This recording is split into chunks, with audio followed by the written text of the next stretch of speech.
So, Splatoon 2 released last week, and I've been hearing one complaint about it fairly consistently. It's too much like the original. It doesn't feel like a true sequel.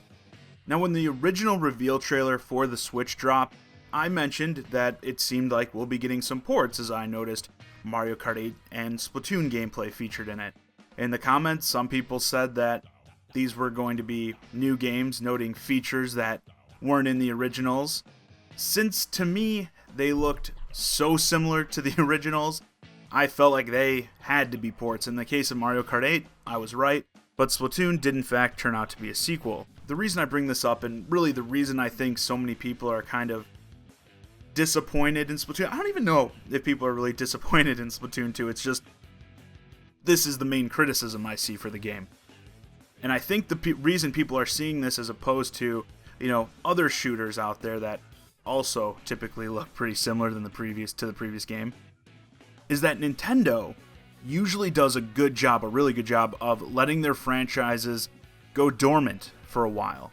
You rarely see many IPs get back-to-back releases. In fact, in some cases, you feel fortunate if you can even get one entry in your favorite franchise per system. But the benefit is, not only does it give gamers some time to miss these games and their characters, but it gives the developers an ample amount of time to do something new with them.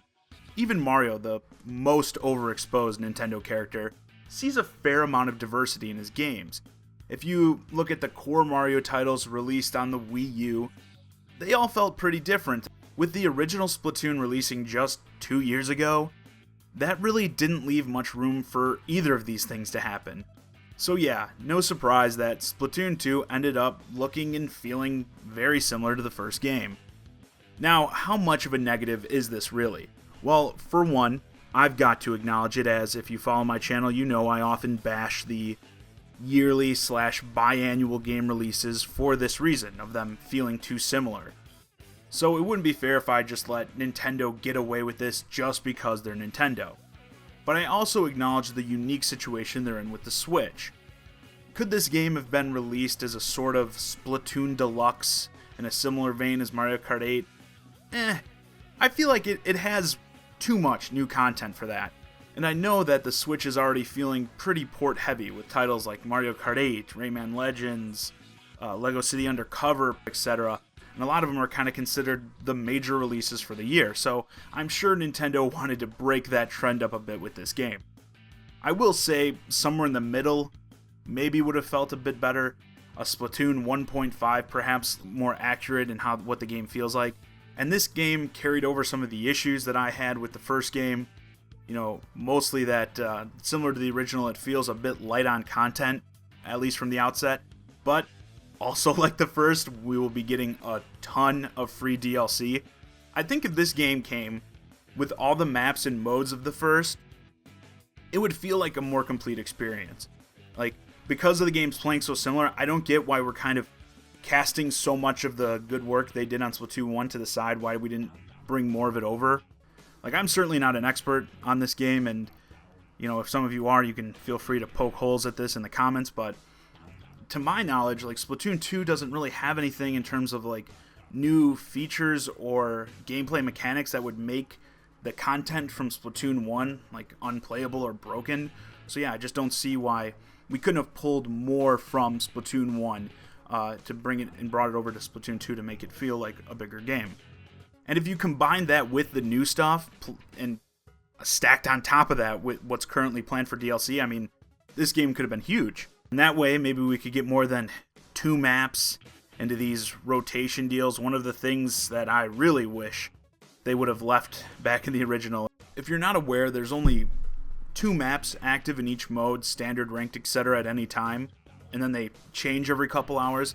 It just irritates me, as since you usually probably do your gaming in the same sitting, it's not usually broken up throughout the day. There's a good chance you'll be playing the same 2 maps repeatedly the whole time, and then maybe just as you start to get bored or run out of time, it's like, oh, now we're going to switch to these different maps. Like, I get that some people competitively like when there's not a lot of maps in rotation, but I just feel like for the fun factor, especially in standard play, like, okay, ranked, you want to keep only a few maps at a time, okay, fine, but in standard play, I wish it was opened up a little bit more. But while a lot of what I've said might seem pretty negative, here's the thing.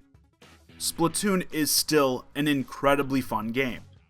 And to get what would feel like, I guess, a true sequel would have taken at least another year or two, which would mean no Splatoon on the Switch right now. I guess I see Splatoon in a similar light as like Smash Brothers for Wii U, in that I'd honestly be fine if they just brought over the same game from the Wii U to the Switch and just continued to build on it with new stages, items, characters, etc. Because I realize how long these games take to make, and while I'm sure more unique sequels will come down the line, I don't see the problem with having more robust versions of the Wii U games available on the Switch. People sometimes kind of misquote me. They go, oh, well, you know, you were hard on Mario Kart 8 when it was being released.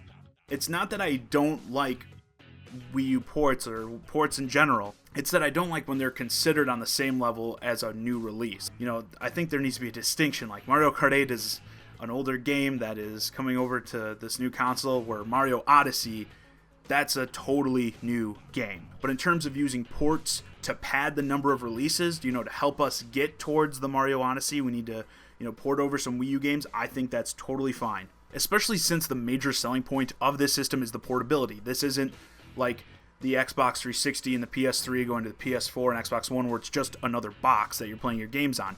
You're getting that new experience for these older games. So I guess my issue, if I had an issue with Splatoon 2, it's maybe in name only.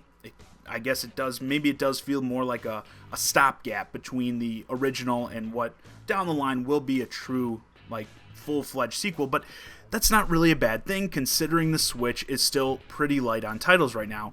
And Splatoon, again, is a fantastic multiplayer game. And it's one that I'm sure many Switch owners may have never even experienced. Like, I forget sometimes that this franchise was born on the Wii U. So if you didn't own a Wii U or know someone with one, there's a good chance you never played the game.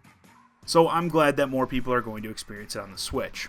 It's almost like, and here's where I'm going to fanboy out, I guess, a little bit, that Nintendo has kind of spoiled their fans in terms of what they deliver in sequels, and in turn that alters what people expect a lot of times from Nintendo in terms of sequels. But yeah, I guess with that, this video's a wrap. Let me know your thoughts on Splatoon 2 in the comments. Do you feel like it's too similar to the original? Does it matter? As always, I'm John Zaccari, and thanks for watching. "